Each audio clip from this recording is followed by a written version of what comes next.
All right, everyone. My clock shows 6 o'clock, so we will get started right now.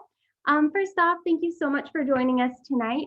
You are at the Don't Dump Them Wildlife and Pets program for the evening. And this is a Nevada Department of Wildlife Conservation Education program.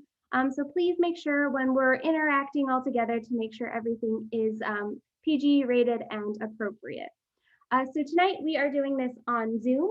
I cannot see or hear you, so the way we're going to interact tonight is the Q&A box as well as the chat box. So if you have any questions, you can throw them in the Q&A box, and you can find that by kind of scrolling down to the bottom of your screen. And then we'll chat a little bit as well in the chat box. So again, we are at the Pets and Wildlife Don't Dump Them program, and my name is Jessica Wolf, and I am the Urban Wildlife Coordinator for the Western region. So what my job is I get to talk to people about urban wildlife and ways to kind of live and interact with wildlife. It's a super awesome job. And tonight I'm also joined with Caitlin, and she is amazing. She's one of our awesome AmeriCorps educators, and she's going to be in charge of the question and answer box. So she will be answering any questions that you have. So with that, let's just jump right into it. So first, we are going to do a chat time. So I would like to know in the chat, do you own a pet? And if you do own a pet, what kind do you own? And while we're going in there and typing in our answers, I thought I would introduce to you my two dogs. This is Kenai and Teddy. And Kenai is the big one, kind of in the back, and Teddy is the smaller one. I told Kenai when I got little Teddy that I was getting her a little mini-me. Caitlin, I am not able to pull up my chat for whatever reason, so if you could just read off an answer or two, that would be awesome.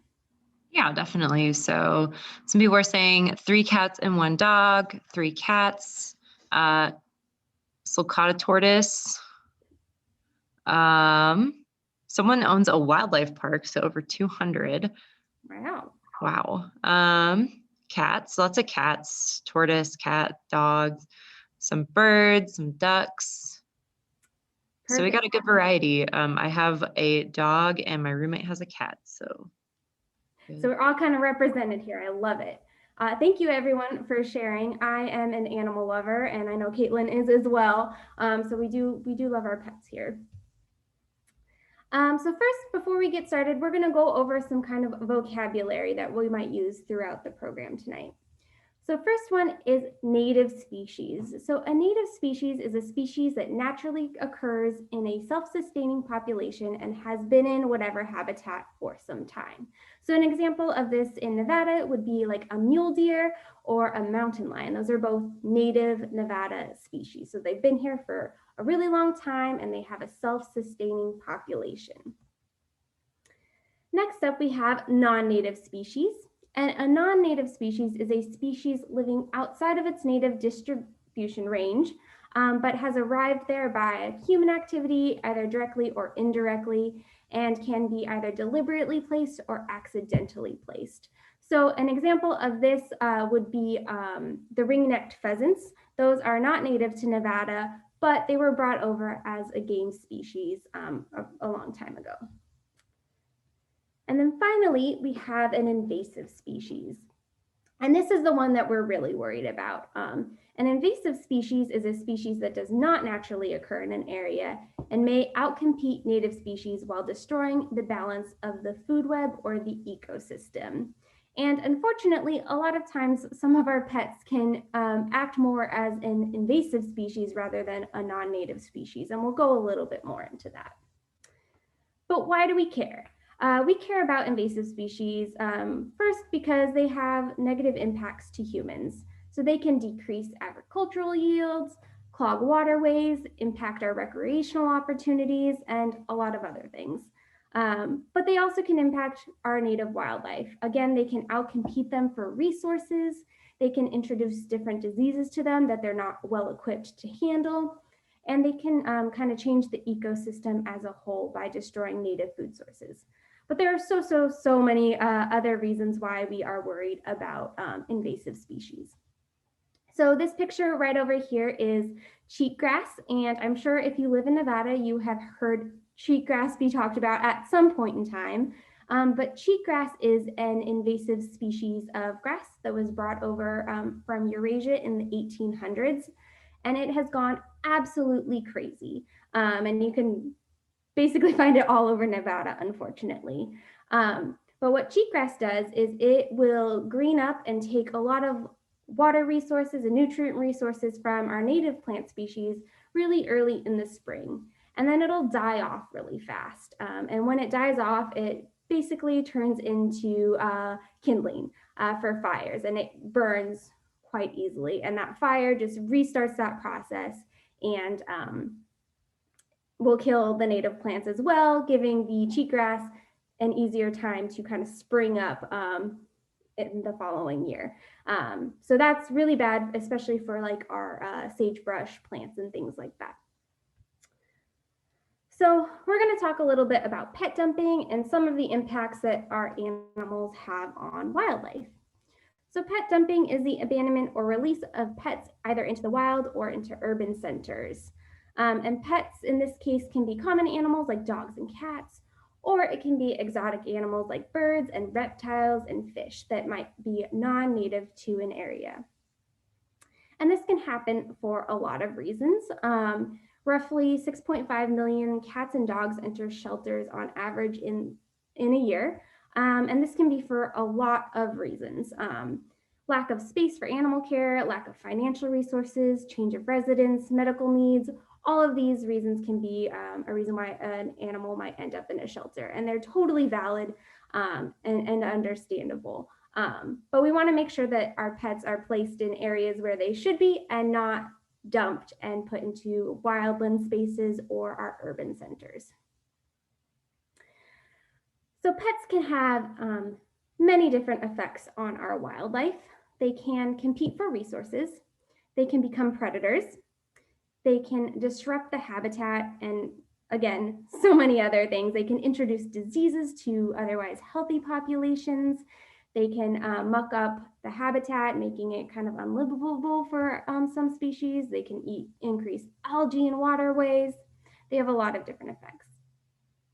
But there are things that we can do to kind of negate these effects. So first, we are going to go into the red-eared slider. So red-eared sliders are a type of turtle, and they are native to the United States. They're found from Illinois to the Gulf of Mexico. But they've been introduced to many other parts of the country, as well as other countries like Europe, Eastern Asia, and New Zealand as part of the pet trade. So when you go into like a Petco or PetSmart and they have those turtles in the big aquariums, typically those are going to be red-eared sliders. And they are one of the most common pet turtle species, but when people pick them up, they don't necessarily know how long they live. But a red-eared slider can actually live more than 40 years. So you're really getting an investment for not a lot of money at those pet stores. And they are on the list of the top 100 invasive species. So this picture right here is the red-eared slider. They get their name from that little patch of red across their ear region. And sliders, they will outcompete native turtles for food and nesting sites. And they will sexually mature at younger ages, and they can produce more offspring than native turtle species. So it kind of creates this vicious cycle of them reproducing. Those turtles are going to reproduce even earlier than our native turtles. And the cycle just continues until there's a ton of red-eared sliders totally outcompeting native species. They're also kind of bullies, and they're not very nice to our native turtles. And they can also introduce captive bred diseases into our wild turtles. So they have different life histories and bacteria that might be on them, and they could introduce those into our wild spaces where the turtles might not be as equipped to fight off those diseases. So our native turtle here is the western pond turtle, and they are super cute. I do say so myself. We don't have a ton of range of them in Nevada, and we're still learning a lot about them. We actually have our diversity team, and they do some pond turtle studies. They'll go out there. They have these really cool like net trap things that they put out into a pond, and they'll try and bait for the turtles and get as much information as they can from them. So they're found in the Truckee and Carson Riverways. This has actually been us doing some of those studies that we found. And even a member of the public has found one by Rancho San Rafael. So they live in marshes, streams, rivers, and ponds, hopefully not too surprising from their name, as well as lakes. And they're omnivores, so they're going to eat insects, aquatic invertebrates, and plant material. So a little bit of everything. And just like the red-eared slider, they have incredibly long lifespans. They can live more than 50 years in the wild.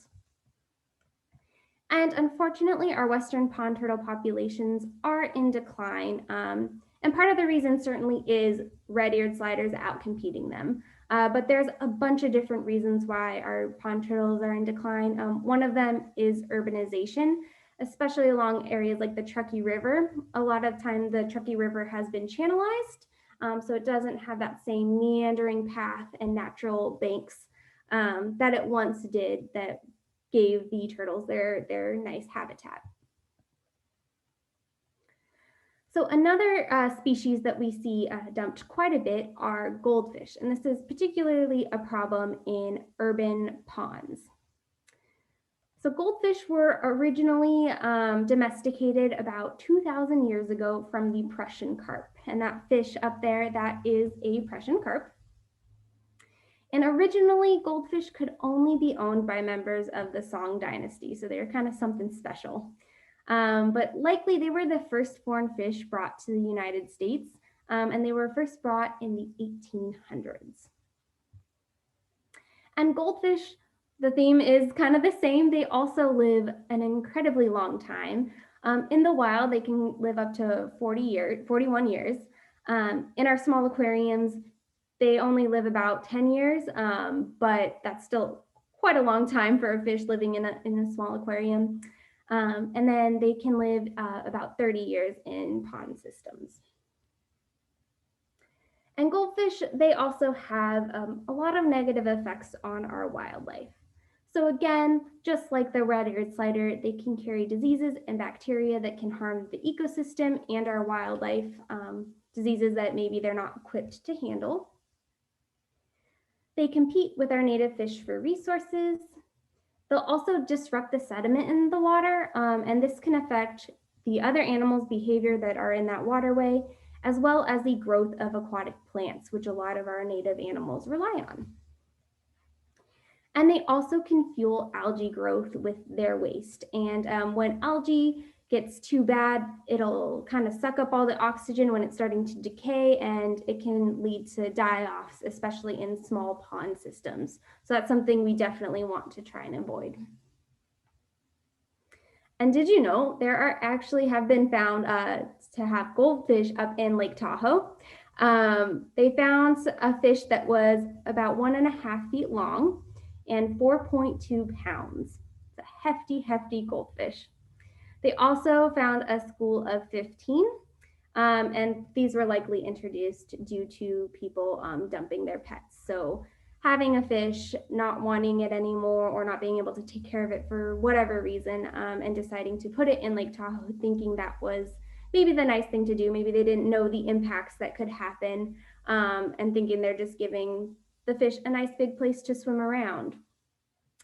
But there is a concern with this for native fish as well as Tahoe's ecosystem. Tahoe's clarity is going down, and having this excess waste from invasive species certainly doesn't help that. Next up, we have another fun friend. This is the Mediterranean house gecko.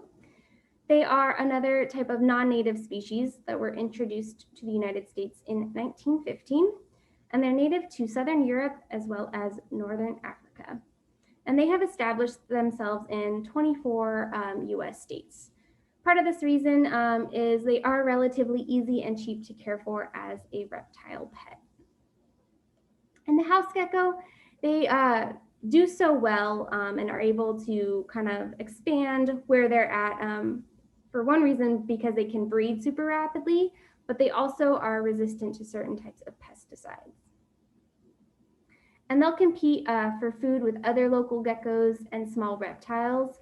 And they have not a ton of natural predators because they're super quick.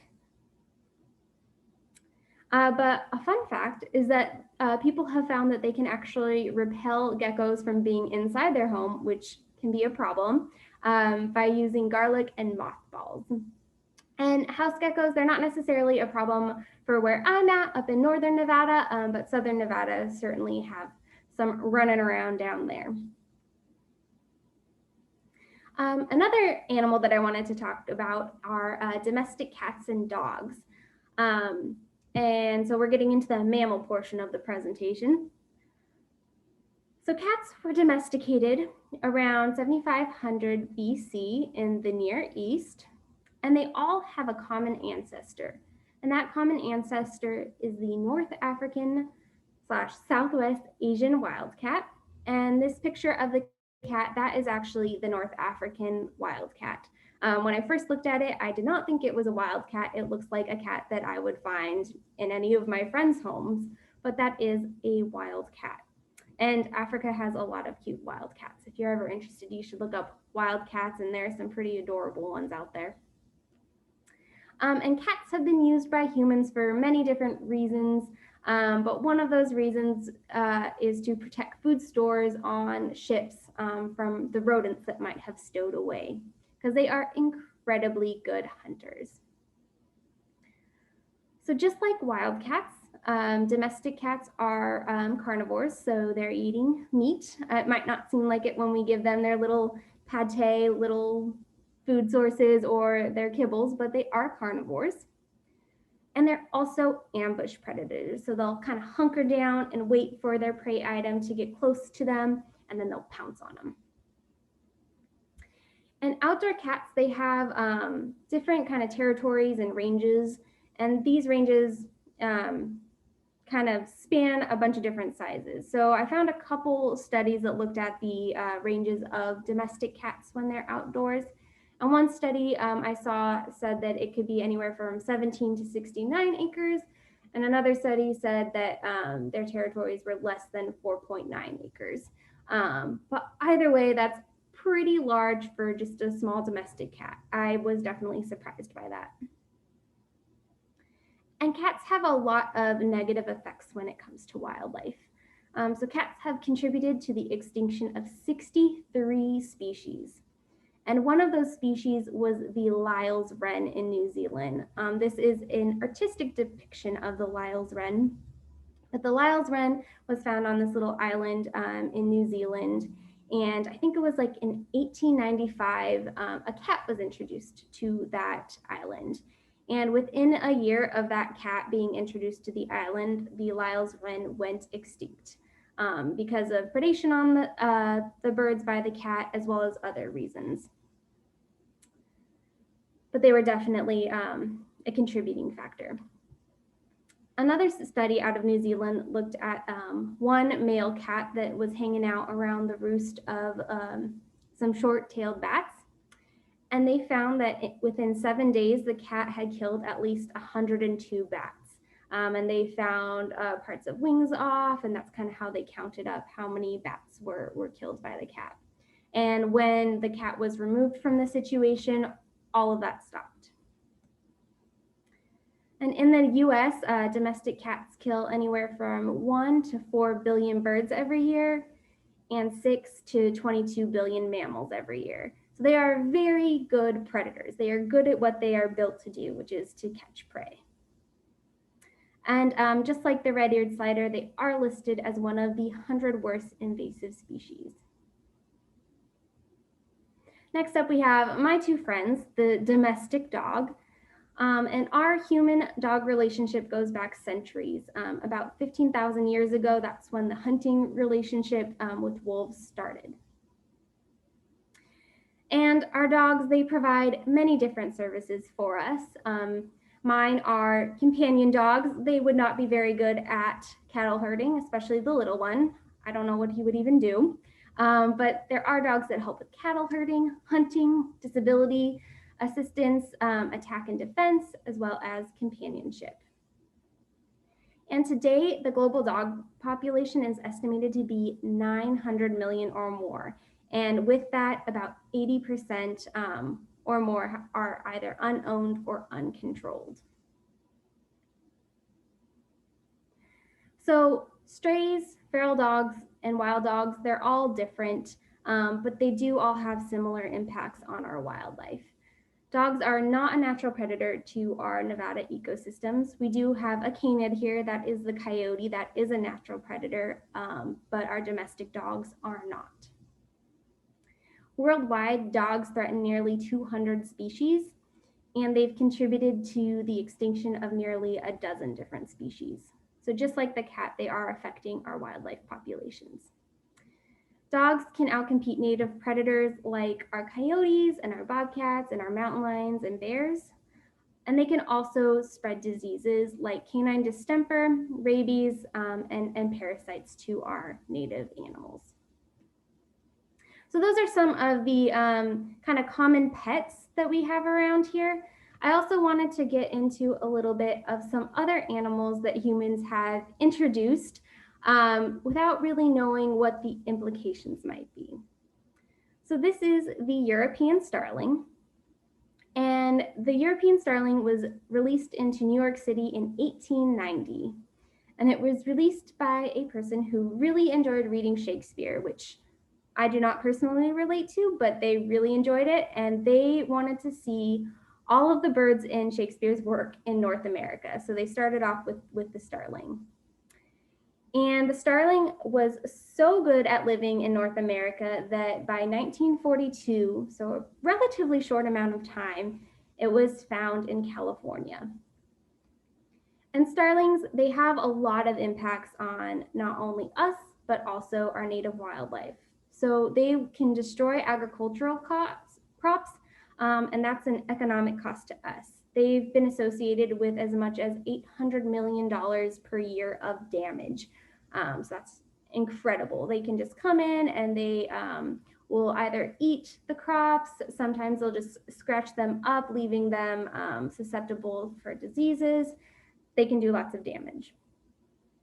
But they also outcompete our native birds for food sources. They'll take advantage of a bunch of different food sources, including insects, fruits, grains, seeds, and even garbage. But more importantly, they can outcompete them for nesting sites. So starlings are cavity nesters, so they need some sort of cavity in order to have their young. You can see this one right here has their young kind of in a hole in a tree. And they'll use woodpecker holes. They'll use just kind of about anything that can kind of create that cavity for them. I've even seen them take over wood duck nesting boxes. They'll try and get in there and use those as a cavity nest.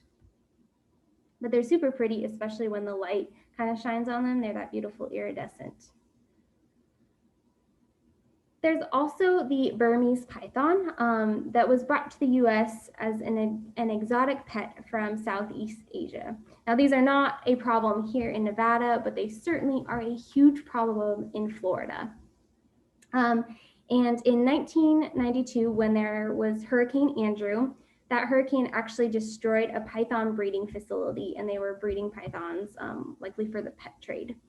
And when they destroyed that breeding facility, it released a bunch of snakes into the swampy areas. And also there were probably snakes that were just released on their own, but this is kind of the culminating start of the big explosion of the Burmese python issues down in Florida. And they've been able to establish large breeding populations that are incredibly difficult to control. They have great camouflage to live in those Florida Everglades, very hard to find them. And they've quickly taken over the role of a top predator. I've seen them eat some pretty crazy things. You can go on YouTube and just type in Burmese python eating whatever, and I would not be surprised if whatever you typed in popped up because they are very, very amazing predators. They act aggressively and they decimate their prey populations, especially mammals, and they really don't have any natural predators in the area. So they're kind of able to take off their population and go, which is definitely an issue.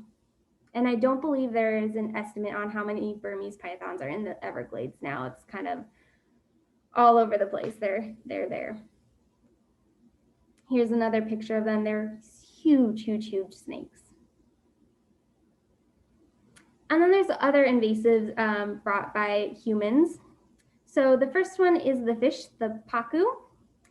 And these fish were likely released by pet owners into waterways when they get too big because they start off as really small, tiny little fish, but they quickly grow to about 3 feet or just over 3 feet in length. So when you're thinking you're getting a small fish, you have them in a small little aquarium, but they quickly outgrow that aquarium. And they need much bigger facilities. I think I read an adult one needs like a 1,200 gallon aquarium. So not an ideal situation for a pet. They're really interesting because their bottom teeth look like human teeth. So if you look them up online, you'll see their teeth look a lot like ours, and it's a little weird. But these fish, they have been found in about 32 states, including California and Stockton area.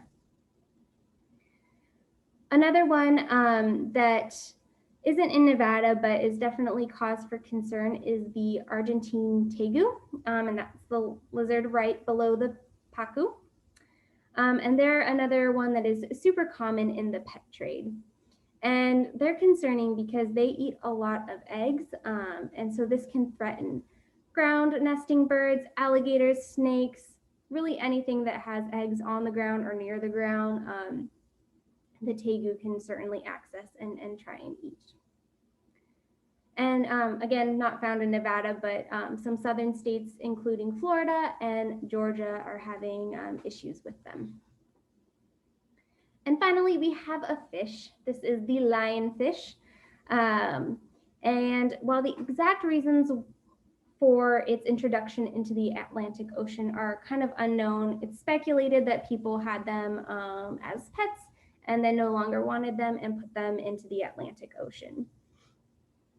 And lionfish, they are very good predators, and they'll actually prey on native species, but they don't have many predators in the area because it's not their native space. So they're quickly taking over the coral reefs in the Atlantic. But while this all seems very dismal, there are lots of things that we can do to have pets and enjoy them and love them, and also keep our wildlife safe. So it's always important to keep our pets inside or contained in some way. So when you're outside and you're taking your dog or cat on a walk, having them on leashes, a 6-foot leash is the best one, in my opinion. Having them contained on leashes is super important because that's going to give you full control over your pet so it can't run after that beautiful mule deer is standing in the field. And it also protects your pet if there's maybe a coyote hanging around or whatever. For cats, totally get that they need some outside time too, but instead of letting them go outside, a great option is to create enclosures like this one down here. They're called catios and they're fully enclosed, but they still give the cat some outside time. It's a great option to keep them safe as well as our wildlife safe. Or pens if you have animals like chickens and rabbits and things like that. Just keeping everything kind of contained is really important. Another big piece is to always make sure that you're picking up their waste whenever you are outside to make sure that parasites can't be transferred from our pets to our wildlife. And if you can no longer take care of a pet, try and rehome them first. There are lots of options to do that. You can rehome them with a friend or someone else. And there's also lots of rescues. Sometimes pet stores will even take on fish and things from aquariums if you don't want them anymore. I know my stepdad used to have a big saltwater aquarium, and there was this one fish who was a bully to all of the other ones. And he just took it back there since we couldn't be their home, and they took it back for us. So that's another great resource. And you never, ever, ever want to release a pet into nature. That's not their home. It's really not good for us, it's not good for them, and it's not good for our wildlife. Even though we might think that we're doing something nice, giving them a great big opportunity to be able to live out a quote unquote natural life, sometimes they don't even do very well because they're not equipped to live in our habitats. They don't know where the food, water, shelter is at, and they're going to have to try and survive on their own when we could just rehome them with someone else. And also, we always want to make sure that we are spaying and neutering our pets. And if you do want another pet, definitely adopt a pet instead of buying if at all possible. There are also lots of organizations that can help, and you can support them by donating and volunteering. These are just a few examples in our area, but there are many across the state as well as across the country. And there's also this website, don'tletitloose.com, and that's a great resource if you do need more resources to kind of figure out what to do with maybe an unwanted pet, or you have a friend who needs to find some place for an unwanted pet. So with that, that is the end of my spiel. Do we have any questions? There's just one that was pretty interesting. Would you happen to know if feral dogs infect coyotes with influenza in the state of Nevada? And does NDOW inoculate coyotes if they see those symptoms in native coyotes? I'm not sure about the first part of the question. I don't know if we've had any examples of that, but we don't inoculate any coyotes. Coyotes are actually an unprotected species, so no one really has full jurisdiction over them. But we have over 100,000 coyotes in the state, so it'd be pretty hard to kind of manage that, and not very cost effective for the most part. Yeah, definitely. And then one other question is, besides the obvious one like dogs and cats, should we remove invasive species? So that's a tough question.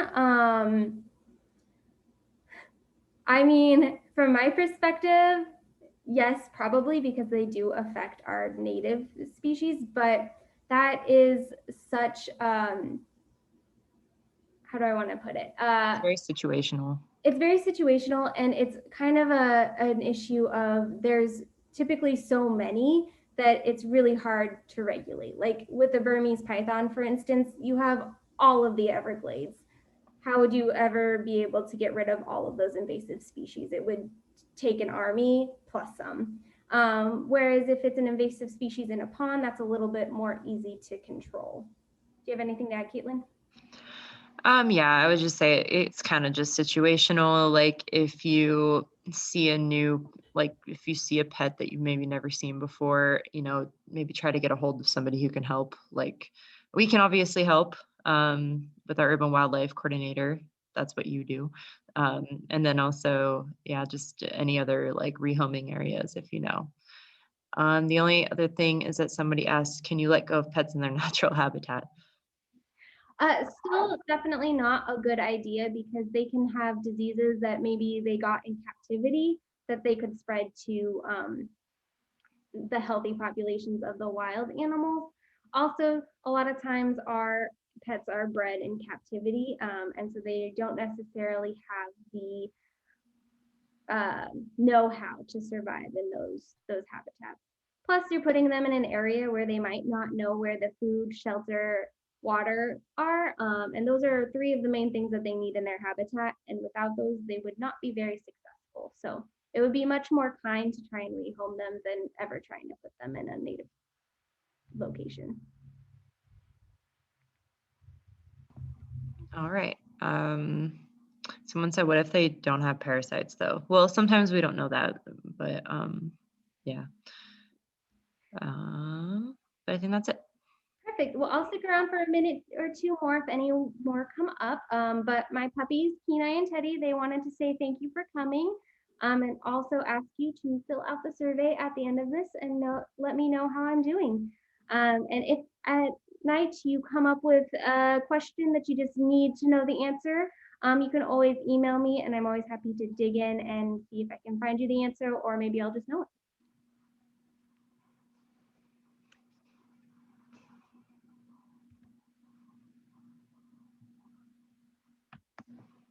Awesome. I'm not seeing any more questions pop in there.